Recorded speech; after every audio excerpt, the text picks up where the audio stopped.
ನಮಸ್ಕಾರ. ವಿಶ್ವವಾಣಿ ಟಿವಿ ಸ್ಪೆಷಲ್ಗೆ ಸ್ವಾಗತ. ನಾನು ಚಿದಾನಂದ್ ರುದ್ರಾಪುರ್ಮಠ್. ಬಿಗ್ ಬಾಸ್ನ ಪ್ರತಿ ಸೀಸನ್ನಲ್ಲಿ ಒಂದಿಲ್ಲೊಂದು ಪ್ರೇಮ ಕಥೆಗಳು ಇದ್ದದ್ದೇ. ಕೆಲ ಜೋಡಿಗಳು ಕೂಡ ಬಿಗ್ ಬಾಸ್ ಮನೆಯಲ್ಲಿದ್ದು ಹೊರ ಬಂದ ಮೇಲೆ ಒಂದಾಗಿದ್ದು ನಮ್ಮ ಮುಂದೆ ಉದಾಹರಣೆಗಳಿವೆ. ಈ ಸೀಸನ್ ಅಲ್ಲಿ ಕೂಡ ಅಂತಹ ಒಂದು ಜೋಡಿ ಪ್ರೀತಿ ಪ್ರೇಮವೆಂಬ ಹಾಗೆ ಒಟ್ಟೊಟ್ಟಿಗೆ ಕಾಣಿಸಿಕೊಳ್ಳುತ್ತಿದ್ದಾರೆ.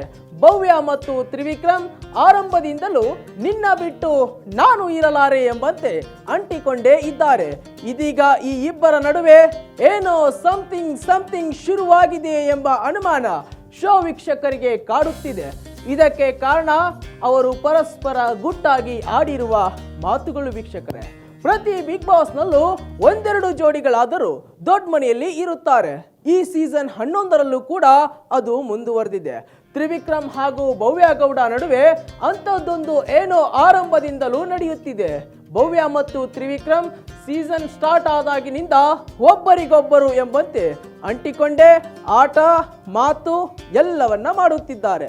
ಈಗ ತಮ್ಮ ಸ್ನೇಹವನ್ನ ಇನ್ನೊಂದು ಹಂತಕ್ಕೆ ತೆಗೆದುಕೊಂಡು ಹೋಗುವ ಸೂಚನೆಯನ್ನ ಈ ಜೋಡಿ ಬಿಗ್ ಬಾಸ್ ನಲ್ಲೇ ಮಾಡಿದ್ದಾರೆ.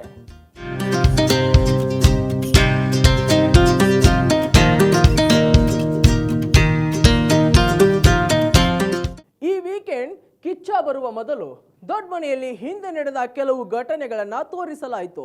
ಸಮಯದಲ್ಲಿ ಎಲ್ಲರೂ ಮಲಗಿದ ಮೇಲೆ ತ್ರಿವಿಕ್ರಮ್ ಮತ್ತು ಭವ್ಯ ಮೂಲೆಯಲ್ಲಿ ಕೂತು ಏನೋ ವಿಷಯ ಮಾತನಾಡುತ್ತಿದ್ದರು. ಮೊದಲಿಗೆ ಅದು ಏನೆಂದು ವೀಕ್ಷಕರಿಗೆ ಗೊತ್ತಾಗಿರಲಿಲ್ಲವಾದರೂ ಅವರ ಮಾತುಕತೆ ಮುಂದುವರೆದಂತೆ ನಂತರ ಅರ್ಥವಾಯಿತು.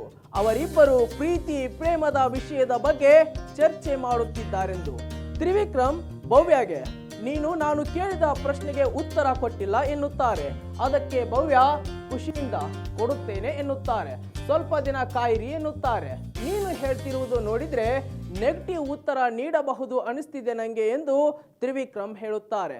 ಅದಕ್ಕೆ ಭವ್ಯ ನಗುತ್ತಾ ಅಯ್ಯೋ ಹಾಗೇನಿಲ್ಲ, ಸ್ವಲ್ಪ ವೇಟ್ ಮಾಡು ಎಂದು ನಗುತ್ತಾ ಹೇಳುತ್ತಾರೆ. ಹಾಗೆ ಮಾತು ಮುಂದುವರಿಸಿದ ಜೋಡಿ ಸ್ವಲ್ಪ ದಿನ ಆಗ್ಲಿ, ಹೊರಗೆ ಹೋದ್ಮೇಲೆ ಹೇಳುತ್ತೀನಿ ಎಂದು ಭವ್ಯ ಹೇಳುತ್ತಾರೆ. ತ್ರಿವಿಕ್ರಮ್ ಸಹ ಆಡಿ ಗೆದ್ದು ಆಮೇಲೆ ನಿನ್ನ ಬಳಿ ಆ ಬಗ್ಗೆ ಮಾತನಾಡುತ್ತೀನಿ ಎನ್ನುತ್ತಾರೆ. ಒಟ್ಟಾರೆ ಇಬ್ಬರು ಸಹ ಗುಟ್ಟಿನಲ್ಲಿ ಪ್ರೀತಿಯ ವಿಚಾರವನ್ನೇ ಮಾತನಾಡಿದ್ದಾರೆ ಎಂಬುದು ಶೋ ವೀಕ್ಷಕರಿಗೆ ಅರ್ಥವಾಗಿದೆ. ಸ್ಪರ್ಧಿಗಳ ಕುಟುಂಬದವರು ಮನೆಗೆ ಬಂದಾಗ ಇಬ್ಬರ ಮನೆಯವರು ಸಹ ಪರಸ್ಪರರ ಬಗ್ಗೆ ಎಚ್ಚರಿಕೆಯಿಂದ ಇರುವಂತೆ ಹೇಳಿದ್ದರು. ಆ ನಂತರ ವೀಕೆಂಡ್ ನಲ್ಲಿ ನಡೆದ ಆಕ್ಟಿವಿಟಿಯಲ್ಲಿ ಭವ್ಯ ಹಾಗೂ ತ್ರಿವಿಕ್ರಮ್ ಇಬ್ಬರು ಇನ್ನು ಮುಂದೆ ತಾವು ಪರಸ್ಪರ ಗೆಳೆತನ ಮುರಿಯುವುದಾಗಿ ಹೇಳಿದ್ದರು. ಆನಂತರವೂ ಸಹ ಒಬ್ಬರ ಬಗ್ಗೆ ಇನ್ನೊಬ್ಬರು ಕೆಲ ಚುಚ್ಚು ಮಾತುಗಳನ್ನ ಆಡಿಕೊಂಡಿದ್ದರು. ಆದರೆ ಈಗ ನೋಡಿದ್ರೆ ಪರೋಕ್ಷವಾಗಿ ಪ್ರೀತಿ ಪ್ರೇಮ ಪ್ರಣಯ ಎಂದೆಲ್ಲ ಮಾತನಾಡುತ್ತಿದ್ದಾರೆ ಭವ್ಯ ಮತ್ತು ತ್ರಿವಿಕ್ರಮ್. ವೀಕ್ಷಕರೇ, ಇದಾಗಿತ್ತು ಇವತ್ತಿನ ಸ್ಪೆಷಲ್ ಸ್ಟೋರಿ. ಮತ್ತಷ್ಟು ವೈವಿಧ್ಯಮಯ ಸುದ್ದಿಗಳಿಗಾಗಿ ವಿಶ್ವವಾಣಿ ಟಿವಿ ಮತ್ತು ವಿಶ್ವವಾಣಿ ಟಿವಿ ಸ್ಪೆಷಲ್ ಚಾನಲ್ ಅನ್ನು ಸಬ್ಸ್ಕ್ರೈಬ್ ಮಾಡಿ. ನಮಸ್ಕಾರ.